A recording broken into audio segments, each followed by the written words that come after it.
Rodolfo Walsh, por Felipe Pickn. Autor, Felipe Pickn. ¿Quién fue Rodolfo Walsh? ¿Un periodista, un escritor, un militante, un intelectual que fue más allá de ese papel? Fui lavacopas, limpiavidrios, comerciante de antigüedades y criptógrafo, decía él, queriendo alivianar esa imagen deshumanizada con la que se mira a los grandes humanos. Sin embargo, para entender la vida de Walsh es necesario dividirla en dos partes. Operación Masacre cambió mi vida.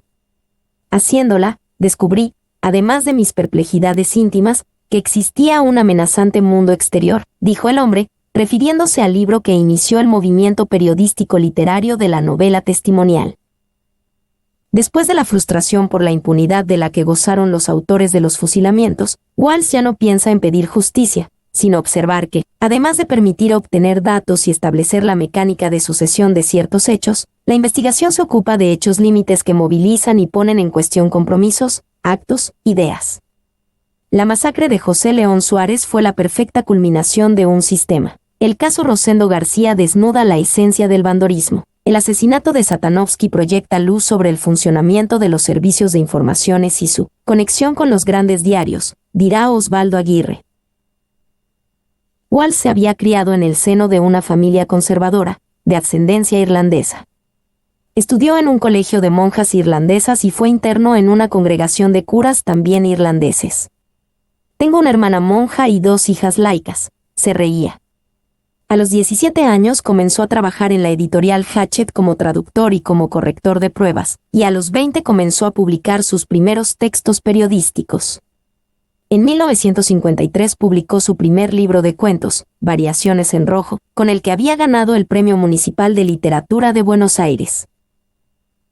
Cuando se produjeron los fusilamientos de José León Suárez, Walsh estaba trabajando en la compilación de cuentos de la editorial Hachette.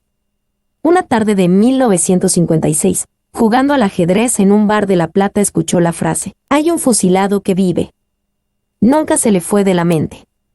A fines de ese año, comenzó a investigar el caso con la ayuda de la periodista Enriqueta Muñiz y se encontró con un gigantesco crimen organizado y ocultado por el Estado.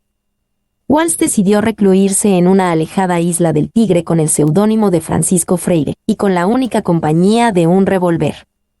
El 23 de diciembre Leonidas Barletta, director de Propósitos, denunció, a pedido de Walsh, la masacre de José León Suárez y la existencia de un sobreviviente, Juan Carlos Libraga. El resto es historia conocida. Walsh en Cuba.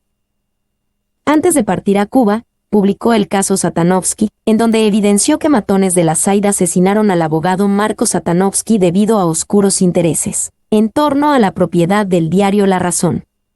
En la investigación dio con los culpables. En Cuba fundó la agencia Prensa Latina junto con su colega y compatriota Jorge Massetti.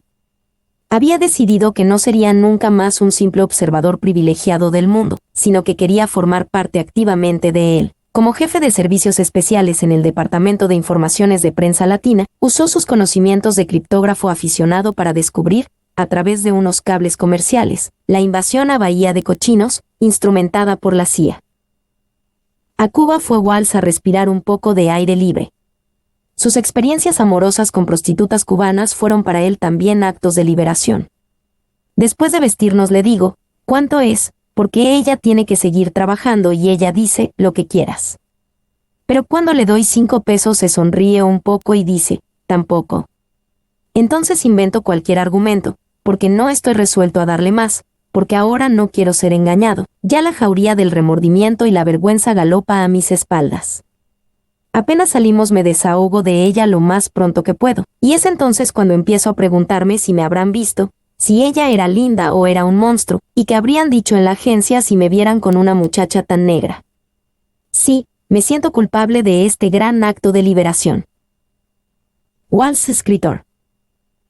Rodolfo Walsh tuvo una tortuosa relación con la literatura, luego de haberse definido como marxista. Soy lento. He tardado 15 años de pasar del mero nacionalismo a la izquierda. Después de publicar ¿Quién mató a Rosendo?, dijo, las cosas cambiaron realmente en 1968, cuando la política lo ocupó todo. Entonces empecé a ser un escritor político. mis ideas sobre la novela han cambiado. A Walsh le faltaba la novela para consagrarse como escritor. Pero después de Operación Masacre y de su estadía en Cuba, decidió que ya en Argentina no podía desvincularse la literatura de la política. Él ya había decidido. Empiezo a asimilar lo básico del marxismo y mi nivel de conciencia es hoy bastante mayor. No aceptaría hoy incluir una cita de un bufón como Manucho, Manuel Mujica Lainz, en la contratapa de un libro. Se refiere a 1 kilo de oro, ni vacilaría en rechazar una beca en Estados Unidos, etc. La novela era, para Walsh, algo así como la representación de los hechos. Yo prefiero su simple presentación. ¿Eso quiere decir que la novela es lo difícil de decir, lo que se resiste a ser dicho? ¿Lo que me compromete más a fondo? Otra variante que he pensado es que la novela es la última forma del arte burgués, y por eso ya no me satisface. Ese mismo año, en Madrid, Perón le presenta a Raimundo Angaro, secretario general de la CGT de los argentinos, y el 1 de mayo aparece el semanario CGT, que funda y dirige por expreso pedido de Perón. En 1969 empieza a militar en el peronismo de base. No le entiendo nada, dijo Angaro luego de leer unos escritos suyos. ¿Escribe para los burgueses? Me molestó porque sé que tiene razón, escribió Walsh, luego de este hecho. Walsh militante. En 1973 comenzó a militar en la organización Montoneros con el grado de oficial 2, grados y el alias de Esteban. Creó un sector del Departamento de Informaciones de Montoneros y fue su responsable. Junto a su amigo, el poeta Francisco Paco Urondo, participa como fundador y redactor de Noticias. Este diario presentaba los puntos de vista de Montoneros.